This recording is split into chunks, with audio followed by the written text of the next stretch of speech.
Angki Yudhistia, umur juga masih muda, 32 tahun. Angki adalah anak muda penyandang disabilitas yang aktif bergerak di sosiopreneur. Saya juga minta nanti Angki untuk menjadi juru bicara Presiden di bidang sosial. Apaan sih dalam telinga kamu cacat ya? Siapa sih yang nggak terluka?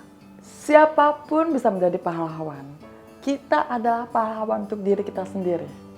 Karena kita menjadi pahlawan tidak hanya untuk diri kita sendiri, tapi untuk lingkungan kita sekitar.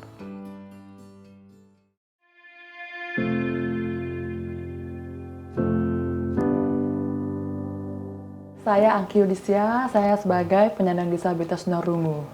Jadi kenapa saya dibilang sebagai penyandang disabilitas tunarungu? Karena saya menggunakan alat bantu dengar.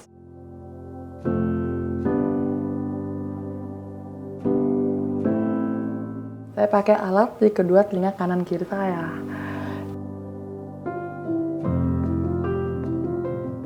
Di usia 10 tahun. Jadi ketika aku mengalami masalah pendengaran itu, awalnya itu nggak langsung pakai alat bantu. Jadi ketika aku kecil itu, kok dipanggil nggak denger ya, gitu. Di sekolah kan ada pelajaran diktat. Kok susah, gitu. Jadi itu yang membuat orang tuaku dipanggil ke sekolah gitu. Kayaknya ada suatu masalah nih, tapi masalahnya ada di mana? Sedangkan aku kecil itu pindah-pindah. Aku lahir di Medan, pernah di Ambon, pernah di Ternate, pernah di Bengkulu, pernah di Padang, pernah di Bogor, pernah di Surabaya gitu. Jadi hal-hal perubahan itu mungkin biasa menurut orang tuaku. Tapi menurut guru itu ada sesuatu yang nggak biasa. Jadi akhirnya kita ke dokter THT lah, kita cek ya pendengaran telinganya itu kita cek. Ternyata memang ada permasalahan pendengaran di usia 10 tahun itu. Jadi waktu aku usia 10 tahun itu karena aku di Maluku, itu panas tinggi, demam, dan malaria. Itu karena malaria. Jadi ketika malaria itu pada akhirnya antibiotik. Nah, antibiotik ini nggak tahu ya antara malarianya, demam tinggi, atau efek samping antibiotiknya. Nah, tapi antibiotik itu kan keras ya buat anak kecil umur 10 tahun, 9 tahun sebelumnya. Itu yang mengakibatkan syaraf telinga. Kalau zaman usia sekolah gitu ya, usia sekolah. Teman-temanku kan pada zaman dulu kan nggak paham ya. Kalau memang aku mengalami pendengaran gitu, apalagi kalau aku pakai alat, dilihat sama orang, itu apa sih alat gitu. Kalau sekarang kan semua teknologi makin canggih ya, sekarang punya earphone dulu pada canggih. Kalau zaman dulu kan enggak gitu. Apaan sih dalam telinga kamu cacat ya gitu. Bahasa dulu kan cacat, terminologi belum diubah menjadi disabilitas ya kan. Siapa sih yang nggak terluka?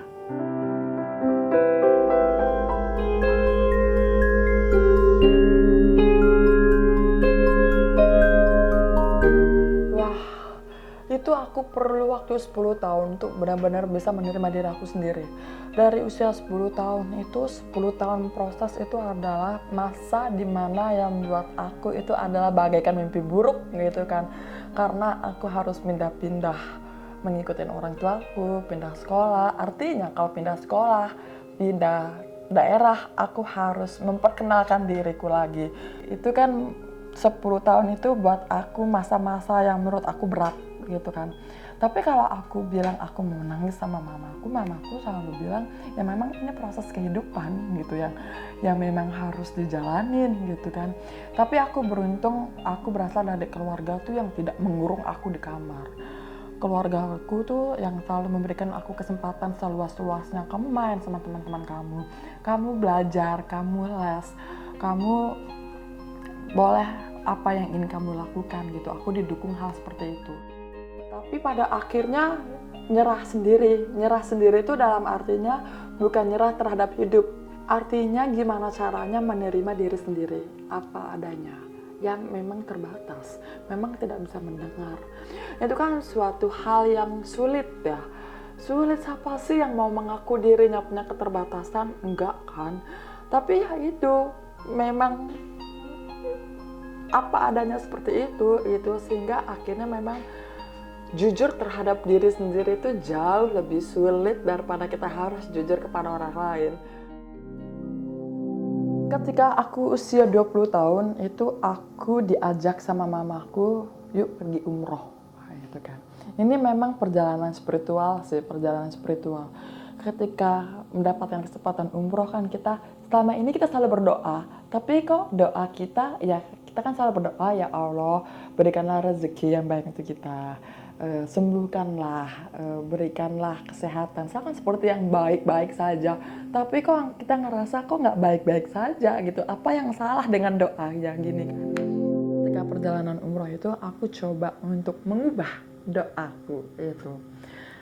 Ya Allah, kalau memang aku tercipta dan diciptakan seperti ini, tolong tunjukkanlah apa yang harus aku lakukan dalam hidup ini. Gitu kan.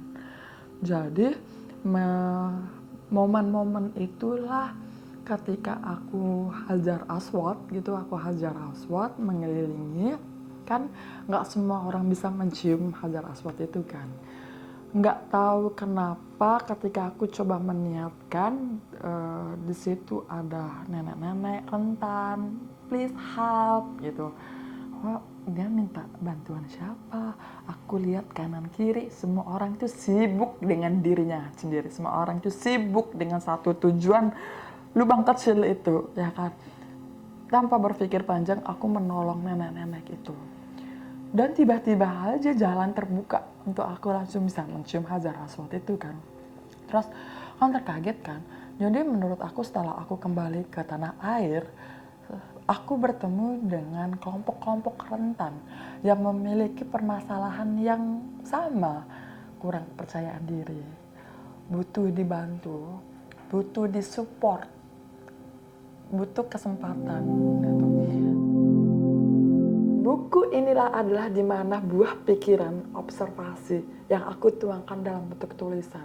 Ketika buku ini jadi, di mana aku public speaking banyak orang, dan inilah titik balik ya setelah spiritual dan buku itu, di mana bahwa penyandang disabilitas ini memang memiliki kesempatan dimulai dari diri sendiri.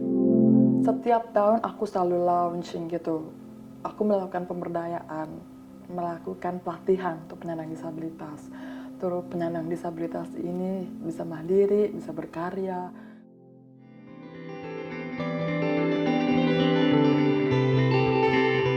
Menjadi staf khusus presiden bukan yang langsung kita ditarik gitu aja. Kita melalui proses-prosesnya. Apa sih yang dilakukan untuk negara gitu? Apa yang sudah kamu lakukan berkontribusi untuk negara gitu. Jadi ketika aku dipanggil oleh Mensesnek gitu, Menteri Sekretariat Negara, jadi memang banyak pertanyaan-pertanyaan sebenarnya apa sih yang sudah kamu lakukan untuk negara gitu. Jadi ketika aku menjelaskan yang aku lakukan adalah untuk penyandang disabilitas gini, dan itu yang sudah kamu lakukan gitu, kamu bersedia nggak untuk membantu Bapak Presiden berkontribusi di birokrasi gitu. Ya why not gitu. Jadi yang tadi udah aku jelaskan, beberapa program aku hasil diskusi dengan Bapak Presiden ini adalah hasil di mana proses sebelumnya hingga membawa aku seperti ini. Aku ngerasa bahwa Pak Presiden ini justru memberikan kesempatan seluas-luasnya di saat orang lain memandang sebelah mata penyandang disabilitas, tapi beliau mampu membuka mata. Jadi kalau kita melihat sekarang lingkungan tentang penyandang disabilitas, teman-teman penyandang disabilitas sudah mulai banyak karya. Penyandang disabilitas sudah mulai bersuara. Teman-teman non-disabilitas sudah mulai merangkul dan menerima. Menuju lingkungan inklusi inilah yang membuat aku merasa bangga bahwa pergerakan ini tuh udah jauh dari 10 tahun yang lalu. Hingga pada akhirnya di titik ini, menjadi Indonesia yang inklusi ini adalah mimpi kita semua. Hingga pada akhirnya ketika bekerja dengan Bapak Presiden Jokowi, itu adalah suatu momentum yang belum tentu terjadi dalam 2 kali ya dalam kehidupannya kita, karena kepercayaan. Dan Bapak Presiden ini memberikan kepercayaan penuh untuk bagaimana sih kita bersikap, bagaimana kita berpikir, bagaimana kita berimplementasi gitu. Kita berdiskusi banyak dengan Bapak Presiden. Saya dengan latar belakang isu penyandang disabilitas, Bapak Presiden bertanya apa yang negara lakukan untuk teman-teman penyandang disabilitas. Dari diskusi itu, saya mengatakan bahwa untuk awal mulanya adalah negara hadir dengan kebijakan-kebijakan. Sayangnya kebijakan itu belum semua terimplementasikan.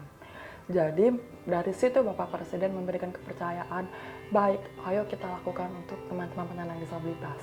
Sehingga Bapak Presiden itu memberikan kepercayaan penuh bagaimana dalam 1 tahun 2019 dan tahun 2020 ini untuk merealisasikan, mensahkan beragam peraturan pemerintah dan peraturan presiden. 2019-2020 dengan dibantu Kementerian Teknis hingga draft peraturan pemerintah itu sampai ke meja Bapak Presiden dan disahkan. Ini sebanyak 7 peraturan pemerintah dan 2 peraturan presiden. Momen menyenangkan itu adalah saat kita kunjungan kerja. Kita bertemu dengan banyak orang dari beragam lapisan. Nah, itu. Kita tidak hanya berada di lingkungan ring 1, tapi juga kita langsung terjun ke lapangan. Bapak Presiden ini adalah presiden yang sangat dekat banget dengan masyarakat. Jadi sebelum pandemi pun kita sudah diajak untuk ikut kunjungan kerja dan kita bertemu dengan banyak lapisan dari beragam daerah. Jadi kita belajar banyak. Bapak Presiden pun juga selalu memberikan kita kesempatan untuk belajar. Oh, ini loh daerah tertentu. Daerah ini punya kekuatan apa, daerah ini punya permasalahan apa, dan bagaimana solusinya gitu. Sehingga itu pengalaman yang paling menyenangkan gitu. Tahun ini kami telah merampungkan satu agenda besar di masa pandemi COVID-19. Kami bersama Kementerian Kesehatan, Kementerian Sosial, Kementerian Dalam Negeri, serta banyak pemerintah daerah melaksanakan vaksinasi untuk disabilitas di zona merah COVID-19. Alhamdulillah kami mengawal dan kini telah memasuki pemberian dosis 2. Jadi vaksinasi ini 450.000 dosis untuk target sasaran kita 225.000 penyandang disabilitas. Jadi itu tantangan sangat luar biasa. Nah, tapi tantangan ini kita berhasil 100% untuk vaksinasi penyandang disabilitas.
Mendengar, melihat bahwa banyaknya penyandang disabilitas itu terdampak secara ekonomi dan bingung mau ngapain gitu.